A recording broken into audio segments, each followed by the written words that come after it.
Hi guys, welcome to the Full Power CACAO pod. No, it's just the Full Power podcast, isn't it? Hi guys, welcome to the Full Power podcast bonus content for all you guys who subscribe. This is exclusive content just for you guys, so nobody else gets to see this. Is just on YouTube. So thank you for subscribing and thank you for all your support. It is really, really appreciated. Keep sharing the podcast, keep telling people about the podcast, and keep getting people to subscribe so they can get this extra little bit of content and this extra little insight into the guests that we're interviewing. Hope you enjoy it. Let us know how it's going. Luke, can you share with us a memorable family moment that stands out to you? Yeah, I would say it would have to be the first time that my parents took me out raving. Okay. Yeah, that was being someone that wasn't allowed technically to go to these clubs, and then seeing. I was going to say, wasn't allowed by my parents who were taking me. Yeah, no, wasn't allowed by the law. It's my first experience. I went to like an afters club, and I had no idea what to expect or whatever. Okay. And it was just to me at the time was amazing. How old was you? Like 14. Right. Did you drink or do anything? Nothing. Just sober, like completely sober. Yeah, I didn't touch anything for a long time. Family moment, isn't it? Not many people have that memorable family moment, man. Yeah, I remember there's some very weird things that happened there, but no, I would say like that was a good time. Because it taught me, that was the start of, like we discussed earlier in the podcast, that was the start of going down that scene and becoming super resilient of what would come out of that scene. So that's the first memory, the first thought that comes to me. Amazing. That's like that's very rare. Like you're very rare. It's niche. I haven't met anyone else that's gone through this. No. So give us one conversation or one like pearl of wisdom that in your life has really stood out or really kind of inspired you, that it's like that I remember that and that's was important.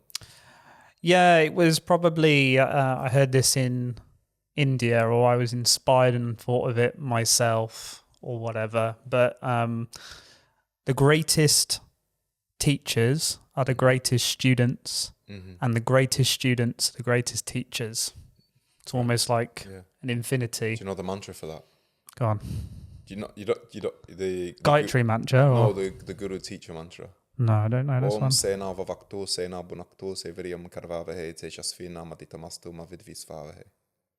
don't know that one. It's like, may we grow together, may we love and respect each other, may we not resent each other, and may our knowledge and wealth grow. Interconnectedly.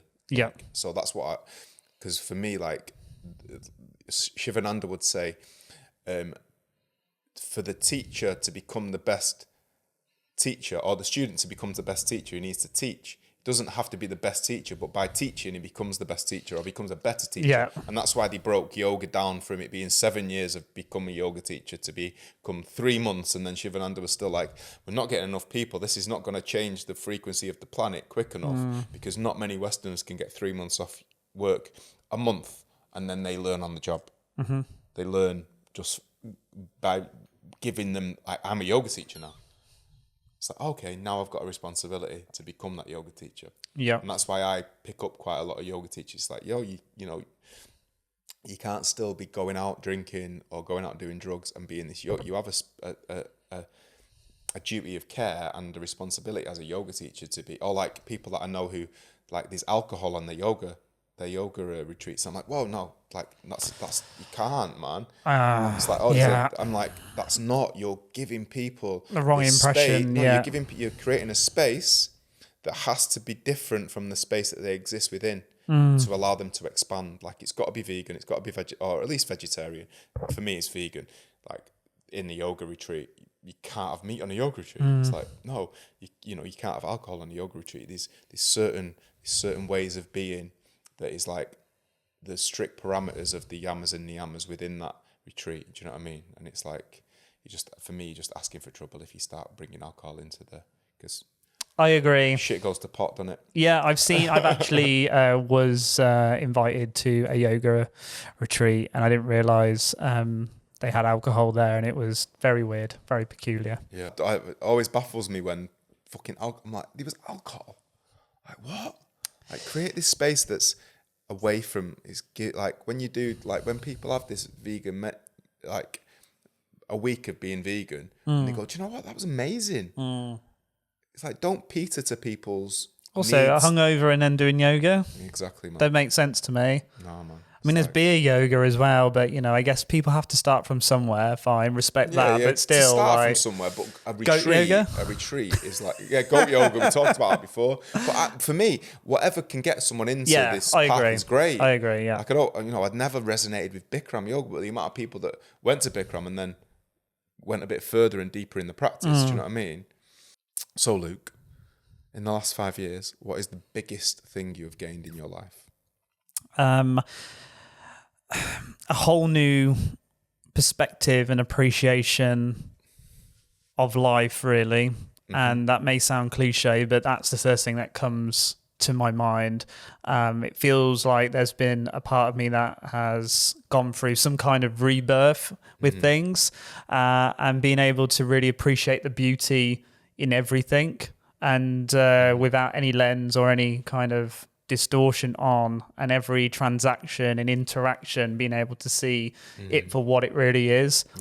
I would say that's probably the biggest thing for me.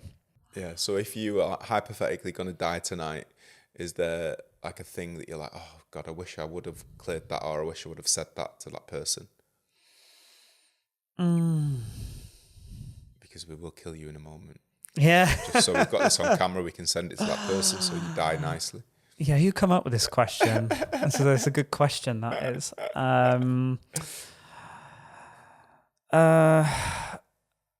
Okay. I wish that I'd spent more time and told my nan that I loved her more before she got dementia. Okay. Probably that, yeah. She was quite instrumental in my Is she still with us? Yeah, she's still with us, but she's it's different.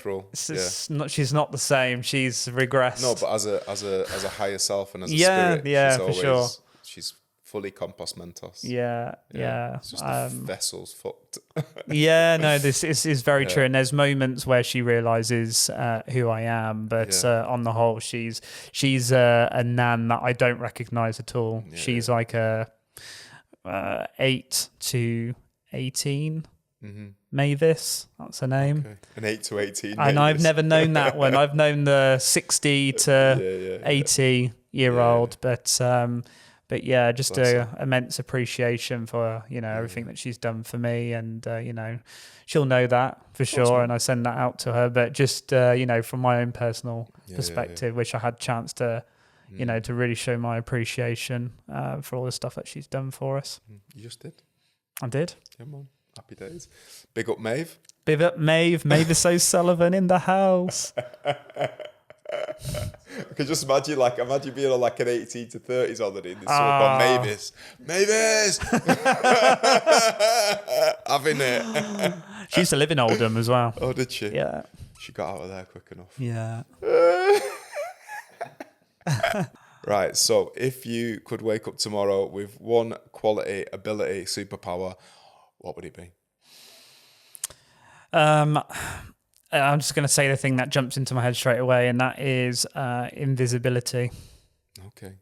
To be able to appreciate the world without anyone seeing me in it is something that I would love. And also, I could get on any transportation, I can go on any plane, and I can get on everything for pretty much free. Yeah, so that's also a good thing. But being able to, for instance, like tourist places, when they're shut down and no one's allowed in, being able to sneak in and just be me there and not have to worry about any repercussions, or just witnessing like beautiful things happening, a conversation that's private and personal. And of course, I shouldn't probably be listening to it. Oh God, don't go down that hole. It's like this. Hello. See, when I was a young lad, like invisibility was I was like invisibility, and now I think if it was like, because I was thinking about it, and it would either be like super master of most musical instruments or fluency in all languages. The thing is, you can learn that. That's why I cannot learn that. you can. Shit, man. Nah, man. You can. Languages is fucking no chance. Unless I was like absorbed in it every day. Polyglot. Fuck it. It's being English is like You can never be invisible, disability. though. You're not Harry Potter, are you? I don't know. You're a wizard, Harry. You're a wizard, Harry. We are wizards, mate. We are wizards. Wait till we're like 60, 70. Oh, yeah. Full wizards. Cool granddad. Yeah. Yeah, I like that. But yeah. No, I stand by my choice. Invisibility. Yeah. Girls' changing rooms. He's all over it. That's You why I had wanted to to be go invisible. there, That's didn't why I you? wanted to be invisible Yeah, when I of was a course little you boy. did. It was like girls' changing rooms. Peeky, in there. peeky. Yeah.